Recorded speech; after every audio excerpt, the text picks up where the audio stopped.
Mr. Nadler, it's absolutely laughable that you think that New York City didn't defund the police. I'm actually trying to pull up the stats, the exact number. I'll get that. But we do know that New York City set a new felony record in 2022 with the most felony crimes reported in the last 15 years, directly attributable to defunding the police. And I'll get that stat in a minute. I thought I had it here ready to go. But Mr. Biggs? It's $1 billion. $1 billion. So $1 billion. I mean, you still think that New York City didn't defund the police? Yes.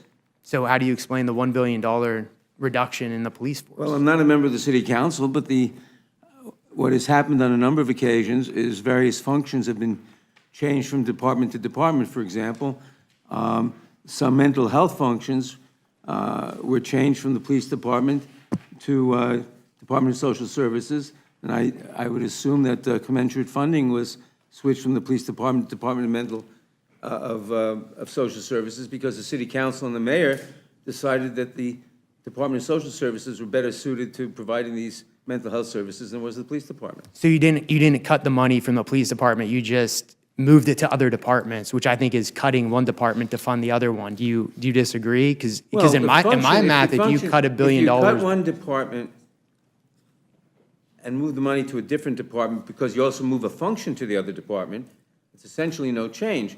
But there was the judgment of the city council and the mayor that the Department of Social Services was better able to provide mental health services than the police. Very often, the police find someone on the subway that, who might want to throw someone off the platform, and they don't really know how to handle the situation.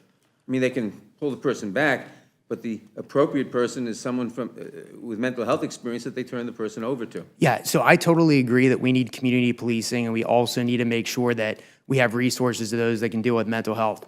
Totally agree with that. But I think it's laughable that I gave you a stat that New York City cut their police budget by $1 billion, and you said it's not really a cut, it was a repurposing of money to other departments. Let's say I take your salary of $174,000 and I repurpose it and give it to Mr. Biggs. Did I defund you, or did I just shift the money around? If you made my job a part-time job so that I could earn other money, you haven't defunded me. Interesting. So me taking your salary is not defunding you when I give it to Mr. Biggs. If you give it to Mr. Biggs, it's an unjust enrichment. But if you Yeah. Okay. Maybe so. Yeah, not in Mr. Biggs's opinion is an unjust enrichment. I mean, Mr. Nadler, I like you, but that fuzzy math and that intellectual yoga you just did is quite amazing. I mean, a $1 billion cut from the police department is a $1 billion cut. And again, the crime shows it. The stats are out of control. Mr. Biggs? Yeah, I was just going to point out that the president of the Police Benevolent Association of New York said we are short over 7,000 police officers from the highest peaks in the New York Police Department. We're losing over 200 police officers a month. That kind of attrition, that doesn't happen if everything's copacetic and you're maintaining and you're just moving responsibilities elsewhere. That comes because you've cut positions, you've defunded. And so they have 7,000 vacancies in New York City Police Department right now. Can I point out in this discussion two things?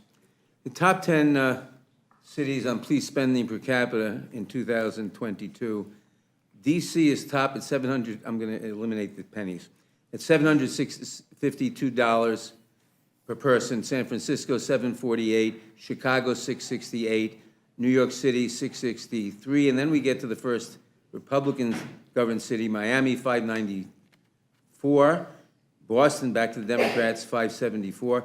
And then we come to Jacksonville, Republican $541, Detroit $515, Anaheim, Republican $501, Stockton $484. And the headline of this story is, them cities saw slightly larger police budget increases than GOP cities in 2022. Well, congratulations, And Mr. also, Nadler. You just routed off the largest cities. Democratic-run cities employ 75% more police officers than the 25 largest Republican-run cities on a per capita basis. And the 25 largest Democrat-run cities spend 38% more on policing than the 25 largest Republican-run cities, also on a per capita basis. Well, So again, don't tell me we've defunded the police. Well, congrats. You just listed off the largest cities, of course, that have the largest police budgets. Per But capita basis. we can play this game all day. I got a whole list. You want to go through it? No, I just Yeah, said we'll go through it right now. 25 largest Democratic cities on a per capita basis, Yeah. employ 75% more police officers than the 25 largest Republican-run cities, 25 largest Democratic-run cities, also on a per capita basis, spend 38% more on policing than 25 largest Republican-run cities. Now, All right, I are will you- grant that there may be good reasons for Republican-run cities to spend less money on policing. Maybe, I don't know, I'm not the mayor in Jacksonville. But you certainly can't say that Democratic cities have defunded the police. Okay, well, let's just go through the math, like real math, not your fuzzy math. All right, Austin, These aren't Texas. fuzzy math, these are statistics. Well, I'll give you some numbers and you tell me about them. Austin, Texas, $150 million cut. And obviously Democrat-controlled city, because I'm listing Democrat-controlled cities that actually cut, because I don't have Republican cuts for these cities. Okay, Baltimore, $22 million cut. Boston, $12 million cut. Burlington, $1.1 million cut. Denver, $55 million cut. Eureka, California, $1.2 million cut. Hartford, Connecticut, $2 million cut. Kansas City, $42 million cut. Los Angeles, $150 million cut. Madison, Wisconsin, $2 million cut. Minneapolis, $8 million cut. We've already talked about New York City, $1 billion. Norman, Oklahoma, just under $1 million. Oklahoma City, $5.5 million. Philadelphia, $33 million. Portland, $16 million. Salt Lake City, $5.3 gentleman million. yield? Let me get through the list. San Francisco, $120. Seattle, $69 million. Steamboat Springs, Colorado, $1.5 million. Washington, D.C., $15 million. I don't know how you can refute these cuts. You can refute With them by facts? pointing out. With fact, these are facts. I mean, what are you can going to tell me? refute- You're I'm going to not tell that- me you repurpose the money? You can refute them by pointing out what I pointed out. The 25%, the 25 largest Democratic-run cities employ 75% more cops on a per capita basis than the 25 largest Republican-run cities, and the 25 largest Democratic-run cities spend 38% more on policing than the 25 largest Republican-run cities on a per capita All right, basis. Mr. Biggs? We can go piddle on each other all day long about who's spending more and who's spending less, but I do think when you start taking in the cities that my colleague is mentioning, and he's saying, oh, per capita, well, then let's start getting into salary rates. Let's talk about cost of living for that particular location. All of those things go into a per capita rate.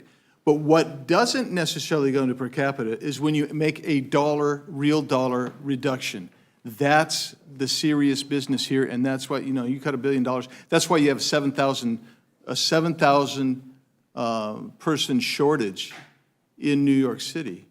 And most of those other cities, they're going to have shortages as well. And why are they getting attrition? And why are they moving to the Sunbelt states where it's safer to be? They might be taking even pay cuts to go. Why? Because they get supported in those red states. Yield. Thanks, Mr. Biggs. And also, if I'm understanding Mr. Nadler's argument, it's that still per capita, there's more money spent. However, I just went through all the cuts. The important point here is the cuts correlate with increased crime. And I can go through all those cities I just mentioned and talk about how the crime increased. I would point out one statistic. In the most recent budget cycle, the 25 largest Democratic-run cities collectively increased their police budgets more than the 25 largest Republican-run cities increased, albeit by a modest That's plus after you. 4.34% versus plus 4.11%. Yeah, that's after you cut it by millions of dollars in these cities. So you cut it by $1 billion and you increased it by, $1 million. You still just cut it $1 billion. Again, like your math is just absolutely amazing. Mr. Reschenthaler, you said when you finished your list that you would yield for a minute. I'll yield. With the gentleman from I'm sorry. South Do you Carolina mind- controls the time. Yeah, Ms. Gallion, I'll yield you some time. Okay, it just, I'm not sure where these alternative facts and figures are coming from. We certainly haven't heard that, and we don't have people from those jurisdictions here, but Philadelphia has not defunded its police. It did move some money around for 1 year, but that budget now is over $80 million higher than it was. So there's been nothing like that, and so your figures were wrong, so I just can't, I don't know where they came from, but I suspect they may be wrong regarding other jurisdictions. Well, according to the Judiciary Committee, Philadelphia cut their police budget by $33 Oh, well, million. that And- explains. Now you may have increased it after that, but you increased it by a nominal amount after the $33 million cut. So you can't cut it by $33 million And then and turn around and say increase by we $80 million? increased it by. It wasn't cut by 33 million, but it was increased by 80. All right, Reclaim my time. Okay. I just want to say, so, look, if you want to argue with the Judiciary Committee facts, you can, but we've got these cuts, and because it's Mr. Norman's time, I'll yield back, but I've got the correlation of the data of all the cities I mentioned and the crime rate before the cut and after the cut, and I can tell you that in literally every one of the examples, the crime rate exploded after you defunded the police. I know it's a total shocker that you would cut the police budget and crime rates would go up, but the facts are the facts. I yield back, and I thank the gentleman for his generosity with his time.